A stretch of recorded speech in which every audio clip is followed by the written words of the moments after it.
सर्वेभ्यो नमो नमः। नमस्कार। स्वागत है आपका सरल संस्कृत सुगम संस्कृत में और मैं हूं प्रतिभा दीक्षित।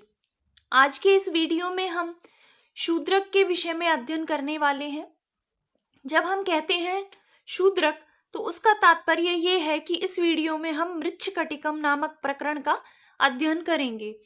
चूंकि शूद्रक के द्वारा रचित एक ही ग्रंथ हमें प्राप्त होता है और शूद्रक के विषय में कोई ऐसी सटीक और तथ्यों पर आधारित जानकारियां प्राप्त नहीं है, उनके जीवन के विषय में भी कुछ प्राप्त नहीं होता, तो शूद्रक का अध्ययन करने का तात्पर्य ये है कि हम उनके द्वारा रचित संस्कृत के प्रसिद्ध प्रकरण ग्रंथ मृच्छकटिकम का विस्तृत अध्ययन इस वीडियो के अंतर्गत करेंगे।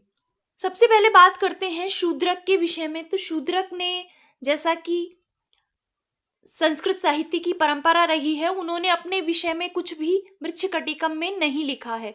जब मृच्छकटिकम ग्रंथ प्राप्त हुआ तो ये प्रश्न उठा कि ये किसकी रचना है, तो उसके विषय में बहुत सारे मतभेद हुए। कुछ व्यक्ति कहते हैं कि शूद्रक ने मृच्छकटिकम की रचना की है, एक दूसरे शूद्रक हुए हैं, बहुत सारा विवाद इसके विषय में है। लेकिन अंततः अब शूद्रक को ही मृच्छकटिकम का रचनाकार स्वीकार किया जाता है। अगर मृच्छकटिकम के रचना काल के विषय में बात करें तो निश्चित रूप से इसका काल पता नहीं है कि इसकी रचना कब हुई, लेकिन इसके संबंध में इसकी पूर्व सीमा और उत्तर सीमा को निर्धारित किया जाता है। तो उसके आधार पर इसका रचना काल 200 ईसा पूर्व से और 6ठी शताब्दी ईस्वी तक रहा होगा, ऐसा माना जाता है। अब ये किस आधार पर माना जाता है? क्योंकि भास का समय माना जाता है 300 से 200 ईसा पूर्व, और भास के द्वारा ही रचित चारुदत्त नामक नाटक के कथानक को आगे बढ़ाकर शूद्रक ने मृच्छकटिकम की रचना की है। तो उस आधार पर इसका पूर्व काल के रूप में भास को माना जा सकता है। इसी प्रकार दंडी ने अपने काव्यादर्श नामक ग्रंथ में लिम्पति तमो अंगानी, ये जो पद्य है, इसको उद्धृत किया है और दंडी का समय 7वीं शताब्दी का पूर्वार्ध स्वीकार किया जाता है। तो उस आधार पर मृच्छकटिकम का रचना काल 6ठी शताब्दी ईस्वी तक माना जा सकता है कि तब तक इसकी रचना हो चुकी थी और ये इतना प्रचलित था कि इसके पद्य को दंडी ने अपने ग्रंथ में रखा है। तो इस आधार पर इसका जो रचना काल है, इसका जो रचना है, वो 200 ईसा पूर्व से और 6ठी शताब्दी ईस्वी के मध्य कहीं ना कहीं हुई है। अगर शूद्रक के जन्म की, शूद्रक के समय की बात करें तो बहुत सारे तथ्यों के आधार पर यह निष्कर्ष निकाला जाता है कि 200 से 300 ईस्वी के मध्य शूद्रक हुए हैं जिन्होंने मृच्छकटिकम की रचना की है। अब चूंकि कोई सटीक जानकारी इनके विषय में नहीं है, तो इनका रचना काल पूछा जाए ऐसी संभावना बहुत कम होती है। अब हम बात करते हैं मृच्छकटिकम के विषय में। तो मृच्छकटिकम 10 अंकों का प्रकरण है। ये एक सामाजिक रूपक है जिसमें तत्कालीन समाज का बहुत ही अच्छा चित्रण शूद्रक के द्वारा किया गया है। इसकी जो कथा है उसका उपजीव्य चारुदत्त को स्वीकार किया जाता है। जैसा कि भास के वीडियो में भास से संबंधित जो अध्ययन हमने किया था उसमें हमने पढ़ा था कि भास का एक नाटक जो कि आधा अधूरा प्रतीत होता है, चारुदत्त, उसमें चारुदत्त और वसंत सेना की कथा वर्णित है। तो उसी कथा को आधार बनाकर शूद्रक ने मृच्छकटिकम की रचना की है। उसी कथा को आगे बढ़ाकर 10 अंकों का प्रकरण लिखा गया है। इसका जो प्रधान रस है वो श्रृंगार है। लाटी रीति के अंतर्गत इसकी रचना की गई है और इसका जो गुण है वो है प्रसाद गुण। इसके अंतर्गत उज्जैनी की गणिका वसंत सेना और वाणिज्यजीवी ब्राह्मण चारुदत्त की प्रणय कथा का वर्णन है। 6ठे अंक में मृत शक्टिका, मिट्टी की गाड़ी का एक प्रसंग आता है और उस घटना के आधार पर ही इसका नामकरण मृच्छकटिकम रखा गया है। तो ये आप याद रखिए क्योंकि ये इसके नाम से संबंधित तथ्य है। तो ये पूछा जा सकता है कि कौन से अंक में मिट्टी की गाड़ी का प्रसंग आया है। तो 6ठ अंक में मिट्टी की गाड़ी का प्रसंग आया है और उसी के आधार पर इसका नामकरण किया गया है। अब बात करते हैं इसके कथानक की, इसमें वर्णित कथाओं की। तो देखिए, ये एक सामाजिक रूपक है। ये किसी एक कथा को आश्रित करके, जैसा कि पहले परंपरा रही है, जैसे कालिदास ने नाट्य लिखे हैं, रूपक लिखे हैं, तो उनमें वो किसी एक व्यक्ति के जीवन का वर्णन करते हैं, उसकी कथा को बताते हैं। जैसे अभिज्ञान शाकुंतलम में सारा जो नाटक है वो शकुंतला और दुष्यंत के इर्द गिर्द, उनके प्रणय कथा के, उनके परिणय के इर्द गिर्द घूमता है। लेकिन मृच्छकटिकम में दो प्रकार के कथानक, दो प्रकार की कथाएं समानांतर चलती हैं, एक साथ चलती हैं। चूंकि इसमें समाज का एक विस्तृत व्यापक वर्णन है, तो समाज में होने वाली हर तरीके की गतिविधि इसके अंतर्गत दिखाई गई है। दो प्रकार की कथाएं इसमें हैं। पहली है प्रणय कथा और दूसरी है राजनीतिक कथानक, दूसरी राजनीतिक प्रकार का कथानक है। इसमें दो प्रकार की प्रेम कथाएं, दो लोगों की, दो युगलों की प्रेम कथाएं प्राप्त होती हैं। जो पहला, तो जो मुख्य इसके नायक नायिका हैं चारुदत्त और वसंत सेना, उनकी प्रणय कथा का वर्णन है। और दूसरा वसंत सेना की दासी मदनिका और शर्विलक की प्रणय कथा का वर्णन इसमें प्राप्त होता है। तो दो प्रणय कथाएं इसके अंतर्गत हैं, चारुदत्त वसंत सेना की और शर्विलक और मदनिका की प्रणय कथा। दूसरा जो राजनीतिक कथानक इसके अंतर्गत चलता है, तो राजनीतिक विप्लव की, राजद्रोह की कथा का वर्णन है कि एक राजा आर्यक होते हैं, उनके राज्य में राजद्रोह हो जाता है और उनको राजगद्दी से हटाकर एक पालक नामक व्यक्ति, जो कि वर्तमान में राजगद्दी पर बैठा हुआ है, राजा है, वो उसकी कथा चलती है कि किस प्रकार से उसका शासन चल रहा है, वहां पर किस तरह की न्याय व्यवस्था है, क्या राजनीतिक घटनाक्रम है। और अंत में राजा आर्यक के द्वारा पालक को मारकर पुनः राजा बनने की कथा साथ साथ चलती है। अब बात करते हैं इसके कुछ प्रमुख पात्रों के विषय में। तो जब हम इसका कथानक पढ़ेंगे, अंकों के अनुसार इसकी कथा देखेंगे, तो वहां पर आपको इसके पात्र मिलेंगे। तो कुछ पात्र इसमें महत्वपूर्ण हैं जिनके संबंध में प्रश्न पूछ लिए जाते हैं, तो पात्रों को भी हम एक बार देखते हैं। सबसे जो महत्वपूर्ण पात्र है, जो कि नायक हैं इस प्रकरण के, वो हैं चारुदत्त। उनकी प्रेमिका के रूप में गणिका वसंत सेना का नाम आता है, जो कि इस प्रकरण की नायिका है। तो चारुदत्त है, उनकी प्रेमिका है वसंत सेना। चारुदत्त की पत्नी का नाम है धूता और इन दोनों का एक पुत्र है जिसका नाम है रोहसेन। इधर वसंत सेना की एक दासी है जिनका नाम मदनिका है और मदनिका का प्रेमी है शर्विलक। तो जो सबसे महत्वपूर्ण पात्र हैं वो ये हैं। इसके अतिरिक्त विदूषक का नाम इसमें है मैत्रेय। बार बार चारुदत्त का मित्र है विदूषक, उसके साथ रहता है, तो बार बार चारुदत्त उसको संबोधित करते हुए आर्य मैत्रेय इस प्रकार उसका संबोधन करते हैं। तो विदूषक का इसमें क्या नाम है? मैत्रेय। एक इसमें शकार का उल्लेख बार बार आता है। शकार कौन है? जो वर्तमान में राजगद्दी पर बैठे हुए राजा पालक हैं, उनका साला है शकार। तो जो राजशालक भी जिसको कहा जा सकता है वो शकार है। आर्यक हैं पदच्युत राजा, जो पहले राजगद्दी पर थे लेकिन जिनको पद से हटाकर बंदी बना लिया गया है, वो राजा आर्यक हैं। इसके अतिरिक्त विट, चेट इत्यादि निम्न श्रेणी के, मध्यम श्रेणी के बहुत सारे पात्र इसके अंतर्गत हैं। तो कुल 25 पुरुष पात्र और कुल 7 स्त्री पात्रों का समावेश इस प्रकरण में किया गया है। अब बात करते हैं इनके अंकों के विषय में। देखिए, मृच्छकटिकम में घटनाओं के आधार पर प्रत्येक अंक का नामकरण किया गया है और इस दृष्टि से ये महत्वपूर्ण है क्योंकि परीक्षाओं में भी इनके नाम के विषय में प्रश्न पूछे जाते हैं कि कौन से, या तो इस तरह से प्रश्न पूछा जाता है कि ये घटना कौन से अंक में है, या फिर इस तरह का सीधा प्रश्न पूछा जाता है कि षष्ठ अंक का क्या नाम है, पंचम अंक का क्या नाम है। इस प्रकार से प्रश्न पूछा जाता है। तो अंकों का नाम इसमें महत्वपूर्ण है, तो आप अंकों के नाम भी याद रखिए। पहले अंक का नाम है इसमें अलंकार न्यास, दूसरे अंक का नाम है द्युतकर संवाहक, तीसरे अंक का नाम है संधिच्छेद, चौथे अंक का नाम है मदनिका शर्विलक, पांचवें अंक का नाम है दुर्दिन बुरा दिन, छठे अंक का नाम है प्रवहन विपर्य गाड़ी का बदलना, सातवें अंक का नाम है आर्य का अपहरण, आठवें अंक का नाम है वसंत सेना मोटन, वसंत सेना का गला घोटने की घटना है तो इस आधार पर इसका नाम है वसंत सेना मोटन। नवे अंक का नाम है व्यवहार, इसमें न्यायालय की घटनाक्रम को दर्शाया गया है तो उस आधार पर इसका नाम व्यवहार है। और अंतिम 10वां अंक का नाम है संहार, क्योंकि इसमें उपसंहार की ओर प्रकरण जाता है, प्रकरण की समाप्ति है। तो प्रत्येक घटना उपसंहार की तरफ जाती है। तो ये इसके 10 अंक हैं, आप इनको अच्छे से इनके नामों को याद करिए। अब देखते हैं कि किस प्रकार का कथानक, क्या विषय वस्तु इसके अंतर्गत वर्णित है। भास्कृत 4 अंकों के नाटक चारुदत्त को परिबृंहित करके, बड़ा करके उज्जैनी की गणिका वसंत सेना और वाणिज्य जीवी, जो कि व्यापार के द्वारा अपनी जीवन का पालन करता है, ऐसा वाणिज्य जीवी ब्राह्मण चारुदत्त की प्रचलित प्रीति कथा को परिणति तक पहुंचाने वाले मृच्छकटिकम में राज विप्लव का कथानक जोड़कर इसे 10 अंकों का बनाया गया है। इसमें चारुदत्त वसंत सेना की कथा के साथ साथ राज विप्लव का कथानक भी जोड़ दिया गया है और इसे 10 अंकों का बना दिया गया है।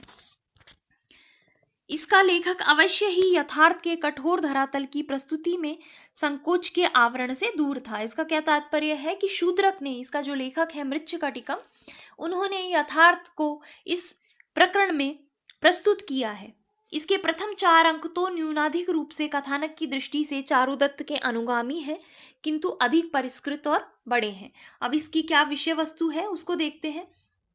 पहला जो अलंकार न्यास नामक अंक है, उसमें चारुदत्त अपनी दरिद्रता का मार्मिक चित्रण करता है। दूसरी ओर उसके आवास के बाहर राजमार्ग पर शकार और विट गणिका वसंत सेना का अनुसरण करते हुए मूर्खतापूर्ण बातें करते हैं।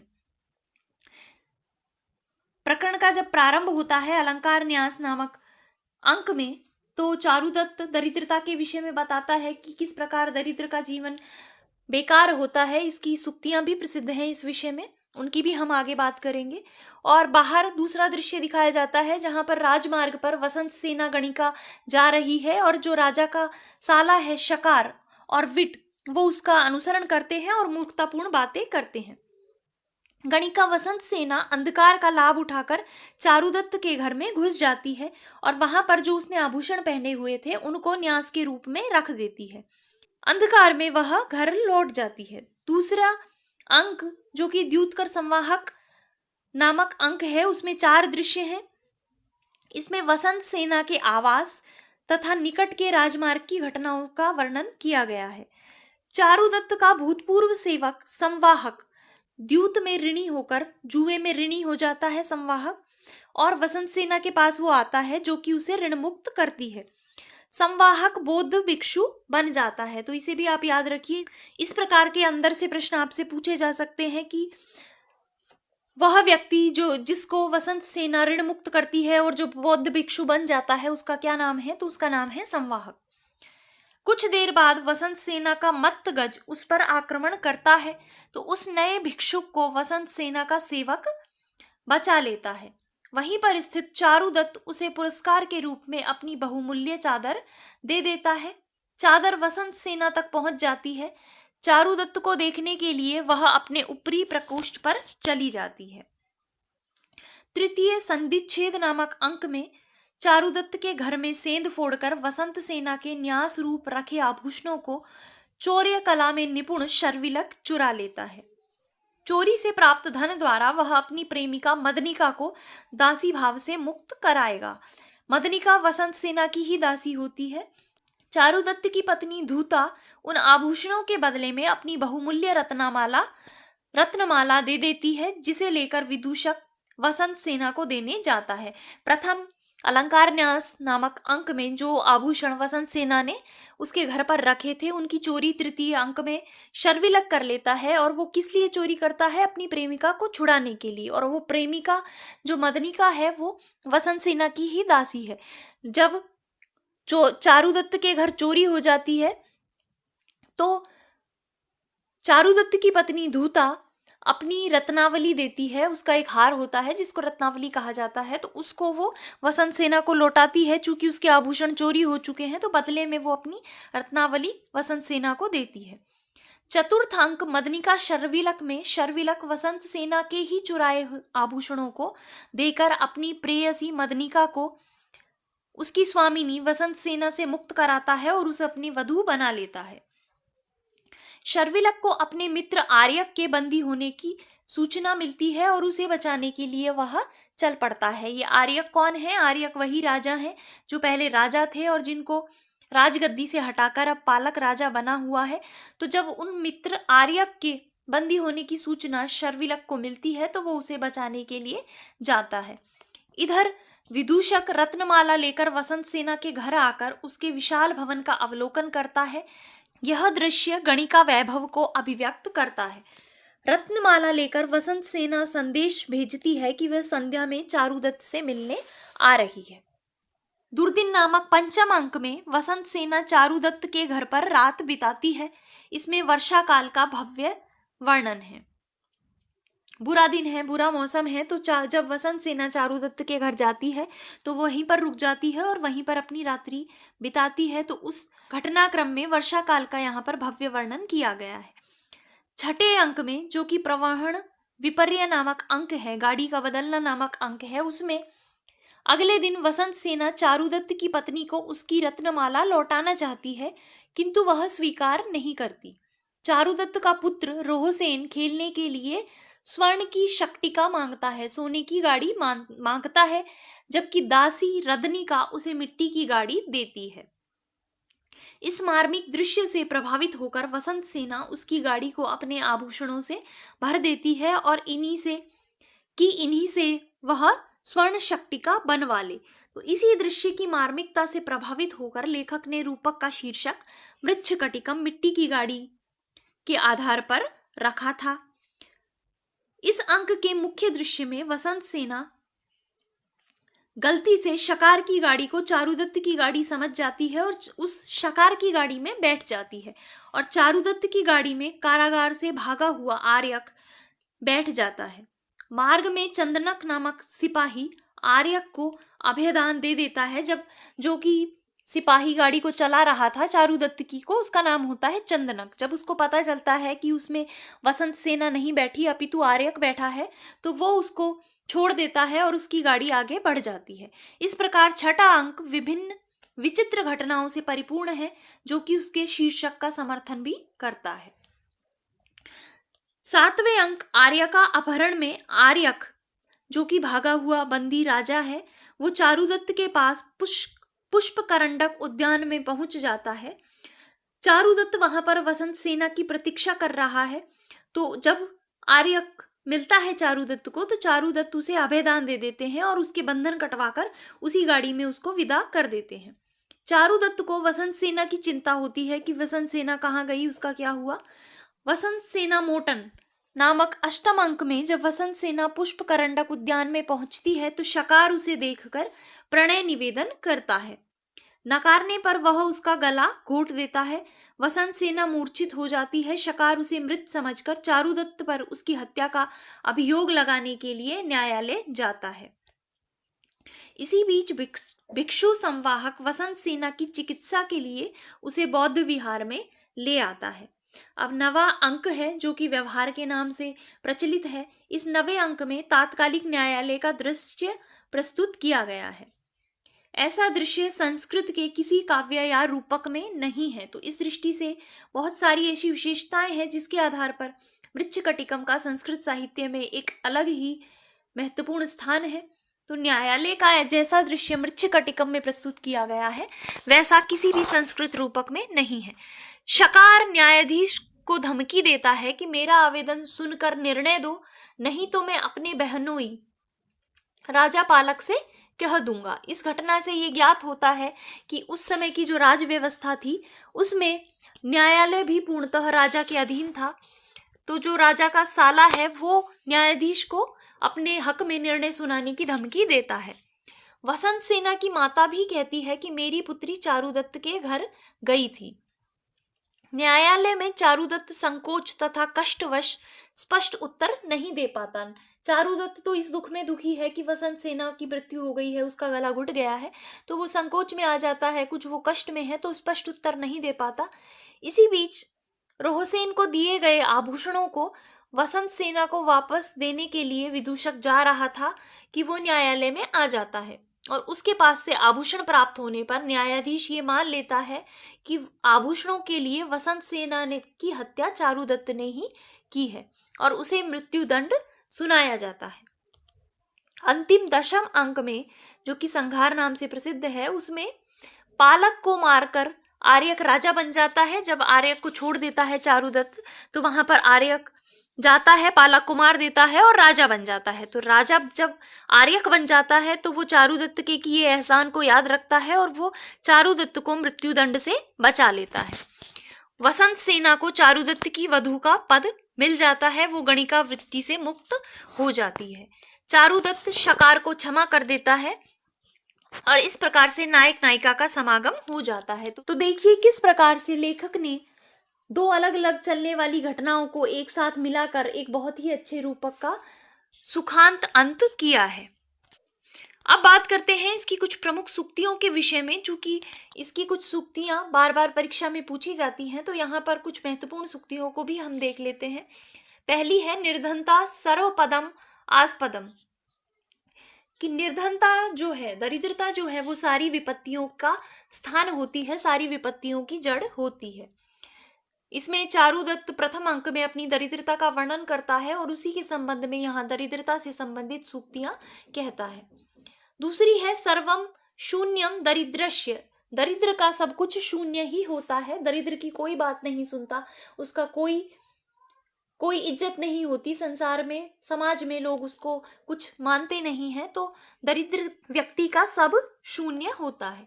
तीसरा है सुखम ही दुखानी अनुभूय शोभते, जो कि जीवन की कड़वी सच्चाई है कि सुख जो है वो दुख को अनुभूत करके ही शोभित होते हैं। सुख और दुख जीवन के लगातार परिवर्तित होने वाले क्रम हैं, जीवन में लगातार चलते हैं।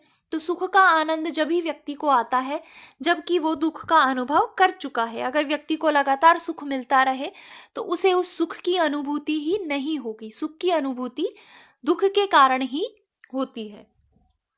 चौथी है रत्नम रत्नेन संगक्षते, रत्न रत्न के साथ ही भली भांति जाता है या सुशोभित होता है। पांचवी है स्त्रियो ही नाम खलु एता निसर्गादेव पंडिता, कि स्त्रियां स्वाभाविक रूप से ही पंडित होती हैं। और छठी है न कालम अपेक्षते स्नेह, कि जो प्रेम है वो काल की अपेक्षा नहीं करता। जो प्रेम में पड़ा हुआ व्यक्ति है वो काल को नहीं देखता कि दिन है कि रात है या क्या समय हो रहा है, तो स्नेह में काल की अपेक्षा नहीं होती। और सातवीं है न युक्तम पर कलत्र दर्शनम, दूसरे की स्त्री को देखना उपयुक्त नहीं है। तो ये 7 महत्वपूर्ण सूक्तियां हैं, इन्हें भी आप मृच्छकटिकम के संबंध में याद रखिए। तो मृच्छकटिकम के विषय में और शूद्रक के विषय में जितने महत्वपूर्ण तथ्य हो सकते हैं उनका समावेश इस वीडियो में करने का मैंने प्रयास किया है।